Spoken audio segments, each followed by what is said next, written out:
Okay, so we're going to start putting in our sky hotspot here. Going to look for some through our reference photos, one we like. We can start with this as a base. I'm just going to select it this time and not try to mat it out because I like the values around it and it can help us blend it into our sky. Just that extra information on the sides there instead of just cutting it out with a mat. Moving it around, see where I want to place it. I stretched it a little bit so we can get it a little bit more. We can get it bigger. I think I like this more. I'm going to stretch it out. I'm not too worried about the stretch because it's a hot spot. It's supposed to be longer. So here I'm just taking a nice soft brush and just softly painting out the sides there. You can see how it's starting to blend already. We don't need too much work. Might need a little color correction. Paint it with the clipping mask. Yeah, here's, you see me color correcting a little bit. Trying to make it warmer. We want that nice warm color to come through. Adjust the values, make sure it's sitting there properly with the rest of our clouds. You see my color correction at the top of my layer stack is on too because I want to see what the final will look like on this. And any painting I'll do, I'll turn that off and then paint it. Just transforming it, see what looks the best, integrating a little bit better until I'm happy with it. Starting to work there. You see I duplicated that same layer and I'm going to blur it just to have a little bit more of a glow effect. So I'll blur that with the filter so it's nice and soft, and then I'll apply a new layer mask to it and I'll screen it on, see if different blend modes are better. I kept it at normal. I'm going to paint in where I want that glow around that hot spot. I'm going to turn down the opacity just so it's not super glowy. I turned it off because I think I need a little bit more color correction on this. It was getting a little too bright. And our glow makes it even brighter. So I'm going to look for another element here. And this is stuff I shot specifically for that hot spot. I set the exposure pretty low so I can mat this out pretty easily. You can see again with the curves again like we've always been doing, pulling down so we get a nice high contrast matte. I'm just going to select that and copy and paste that hot spot into our PSD. Get it to work here. It's probably a little big, so we're going to stretch and squash this, or maybe after a little color correction, to get it to fit with the other piece we have there. And I want to use this mainly for the edge detail that it has. It's a little crispier. The other one was a little soft, so I'm just going to use it for that. So it cuts out, has a little bit of that edge detail to make it a little more realistic than just a soft light coming through those clouds. Put a little bit of detail. Maybe it's catching a little bit more of the clouds down there. Stretch it and squash it. See what works the best. With a nice soft brush again on a clipping mask. So we can paint in and out if we want to. I was feeling a little big, so I'm going to scale that down. Again, it's a matter of the look that you want to achieve. I don't want to make this thing super big, but I want it big enough to cover a little bit of both the ships, to use it to pop out both the ships. I think I'm happy with that. I grouped it together. I'm just going to adjust the opacity a little bit, turning it down because it was a little too strong. We don't want those edges to be super strong because it's, again, supposed to be a foggier kind of setting. Close out some stuff. Here we're going to separate out that highlight on the water. So we're going to mat it out. We're looking for that water because this is very similar to what we have. We're going to just try to copy and paste that highlight because it's right. It has the right scale as far as the breakup in the highlight. Because again, we use the same elements. We use this element for the side, so we know that the distance of the water is the same. And it gives us a nice natural breakup. I'm not going to try to paint it myself because I can't beat a photograph. So why not just use the element for what it has and try to make it work in our scene. So whenever you can, use real photographs, even for that highlight. You think something that small, I can paint it, but it just won't look as natural as a photograph. Here I'm duplicating a section of that highlight just to get a little bit more detail in the highlight because it was drifting too much into our shoreline.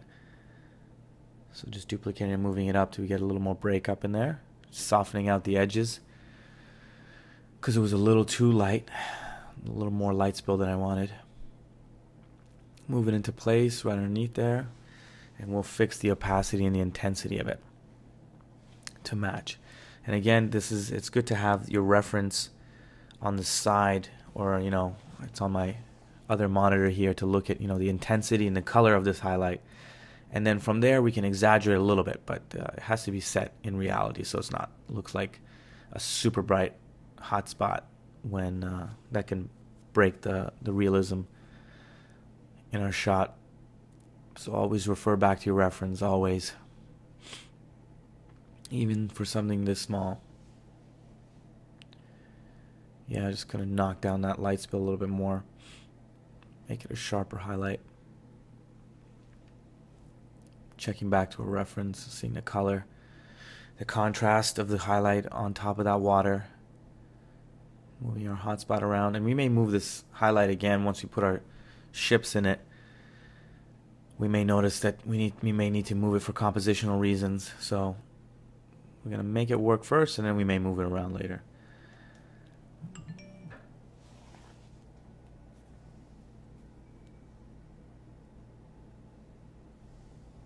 Alright, just fixing that beach a little bit more, trying to make the light a little contrastier.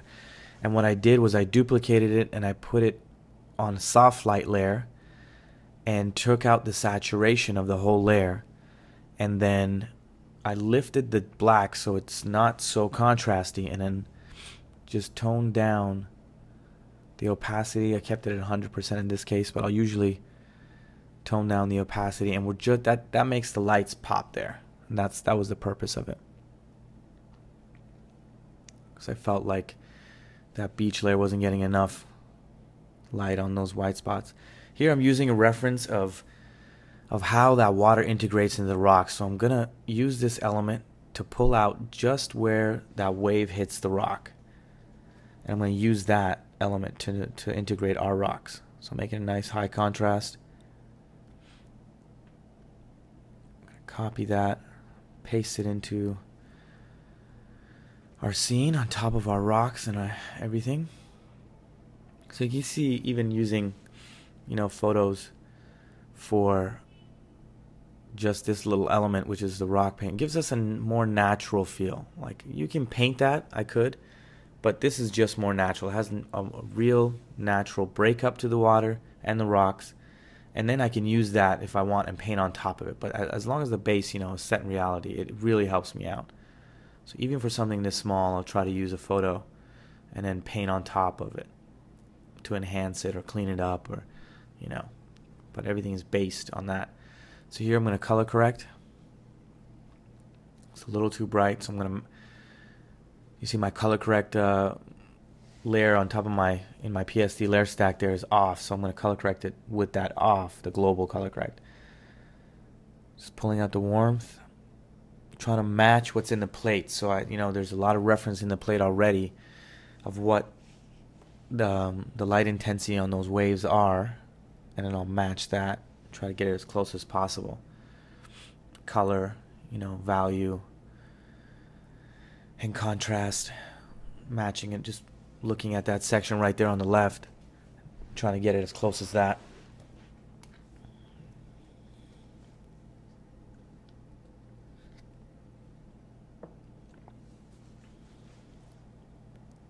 Yeah, I'm just matching the color. Have to make it a little cooler. It's looking a little warm now. Just pushing and pulling till I get the right match here. Sometimes I'll redo the color correct because it's not working. Okay, you can see me lifting the blacks there for contrast, increasing the blue, decreasing the red to take out the warmth. Have a hue and saturation and knock it down in saturation a little bit. Here I'm going to create a separate layer, and now that I have that element, I'm going to paint in and integrate it into the rest of our layer here. I'm going to clean up that rock and shoreline in our hill element there. I just sampled a color from the wave that was in the plate, and I'm just painting in the shoreline here. That could be a little less detail. I really wanted that element that we pulled the wave from to be real, more of a natural. And you can see me here trying to paint it in, maybe a little bit more, trying to match the look of that element that we brought in for a bigger wave hitting it.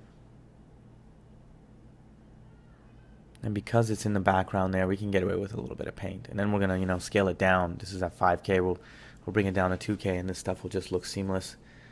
So I'm not too worried about having, making it look like a realistic wave at this point.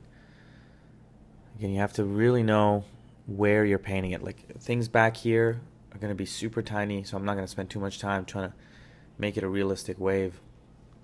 That works. So turning on the color correct to see what it looks like, and I was happy with it. So I'm going to move on to this other area here. I'm going to use the paint here as a base, and I'll bring in the photograph a little bit later. I'm just trying to figure out how I want this thing first to look, as almost like a guide, and trying to match my paint into the flow of the water that's already there.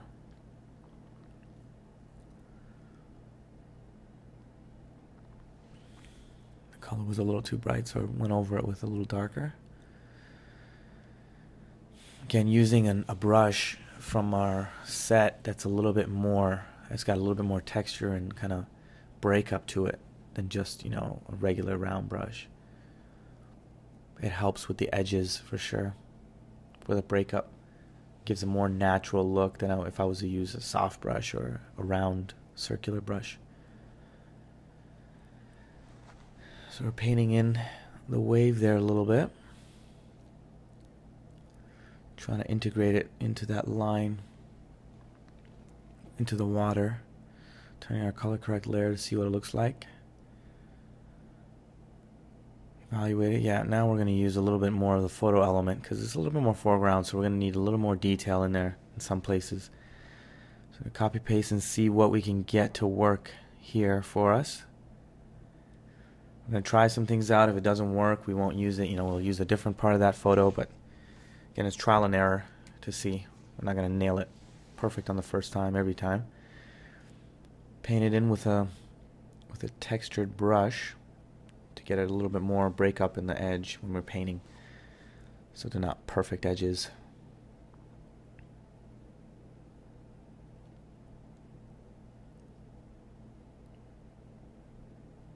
Grade that down, and then we'll do one for color balance here.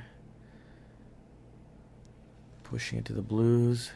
There you go. I think we hit it there. I think we hit the color correct there. And we're going to just copy and paste that and see if we can use that element elsewhere on our rock. Decided not to. Maybe we'll use something else. Hey, that section there.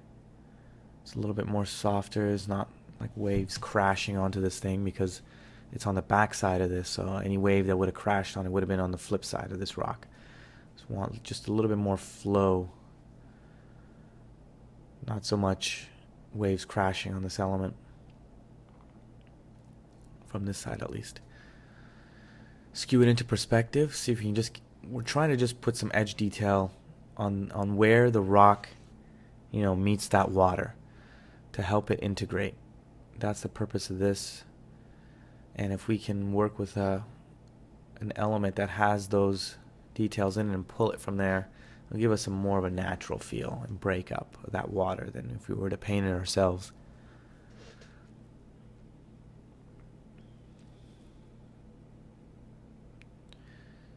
Painting it in and out and see where we can get it to work.